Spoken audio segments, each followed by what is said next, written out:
Hello, welcome to Tanks Vlog, April 29th, 2017. Today, the main focus is hockey, where things really are heating up on the ice in the second round of playoffs. In the opener today, the Ottawa Senators rallied to beat the New York Rangers 6-5 in double overtime. It was a high-scoring game right from the start, as neither goalie was particularly sharp. But no one had a worse game than Henrik Lundqvist, who probably had the worst game of his career in the playoffs, as the Senators scored twice in the final 4 minutes to tie the game, and then won the game in overtime. The big star for Ottawa was Jean-Guy Pageau, who scored the final 3 goals and became just the second player in NHL history to score 4 goals in the playoff game and get the game winner in overtime. I mean, outstanding performance. Ottawa's had a very good playoffs. They've rallied a couple times. They rallied to beat the Bruins from down 2 goals in their series, and they won that series in 6 games.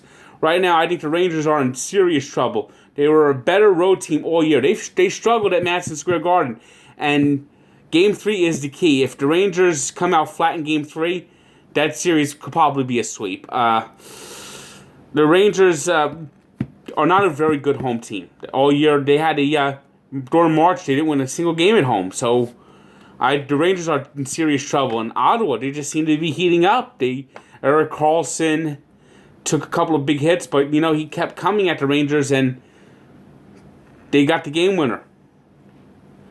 But the other game is the game that I mainly want to talk about. The Washington Capitals. I am just, I'm not a Capital fan. I'm not a Penguin fan. I'm a Devils fan. And we got won the draft lottery today. So it's not there's no consensus number 1 pick. So it's going to be interesting to see what the Devils do. Their big need is defense, but they could always use another offensive player if there's a talented skater, a talented forward, talented center. This is a team now that now has a chance to get that big prospect and return to contention in the playoffs. So next year we won't have to worry about sitting and getting a draft lottery. We could actually have fun this time of year and maybe be the ones that make it into the second round and not choke like the Rangers did. Well, anyway, the Capitals. This team, year after year, is one of the most talented teams. They have solid defense, strong goalie, and they have Alex Ovechkin, one of the best offensive players over the last 15 years. He's won scoring titles. He's got 500 goals. This is probably one of the best Russian player from Russia ever to play in the NHL. There's no doubt about it that he is a Hall of Famer. He's won Hart trophies. But what happens in the playoffs, it just bewilders me. It just is shocking. And once again, they're just being manhandled by the Penguins. 8 out of 9 playoff meetings previously, the Penguins have put the Capitals to bed.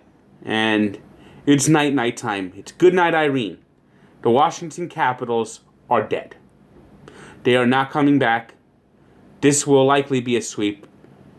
The Penguins are not going to blow this. You can mark my word. And the Capitals came out real strong. They dominated the first period. But Marc-Andre Fleury just made save after save after save.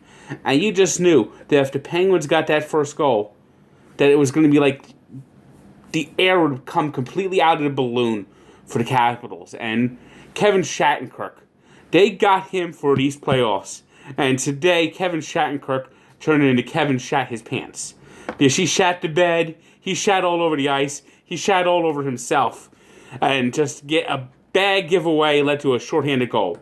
Now the Capitals did answer back. They tied the game, but then Penguins scored twice, take a 3-1 lead into third period, and then Barry Trotz just did the ultimate panic move. He put Braden Holtby on the bench, put Philip Grubauer in between the pipes, and it just was Katie barred the door. 6-2 final.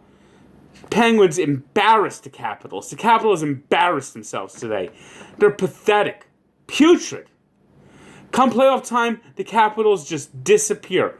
3 times they've won the President's Trophy. 3 times. Maybe Mr. in Washington, they think winning the President's Trophy. Hey, let's raise the banner. Let's have a President's Trophy parade. But they forget it's all about the Stanley Cup, not the President's Trophy. And the Capitals. You know, we have had great players in other sports that have never won titles. And it would be for one reason or another. Ted Williams, he went to a World Series. Dan Marino went to a Super Bowl. Charles Barkley and all these great players in the NBA, Karl Malone, they went to NBA Finals. Alex Ovechkin hasn't even been to an Eastern Conference Finals. I mean, the level of just utter disgraceful choking the Capitals have done year after year after year. They've blown more 3-1 leads than any team in any sport. And it's just beyond the Ovechkin era. It's their entire history. The Capitals have choked in the playoffs like nothing, no one else. It's like the Capitals are like the Shrinky-Dinks.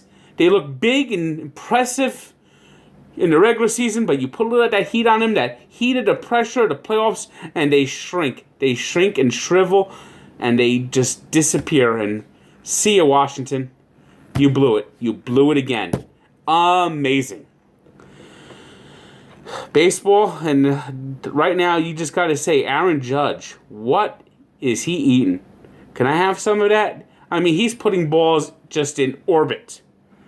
And the Yankees just keep winning. It's impressive. I mean, if Aaron Judge keeps hitting like this, there's no doubt there's probably going to be a number 99 on the wall in the Bronx. The draft finished today, the NFL draft. I like what the Broncos did. Chad Kelly picked as Mr. Irrelevant. He was sitting on the couch, twisting on his couch all day, and then he gets the last pick in the draft, and he's a decent quarterback. He had some decent numbers at Ole Miss. I wouldn't be surprised to see him compete for the starting job in a year or two in Denver. But what the draft is, you know, people try to say what the draft, give letter grades, but you never really know. I mean, in the 1999 draft, who would have ever thought, or in the 2000 draft, who would have ever thought that Tom Brady would be the biggest pick in there? What was he, number 199?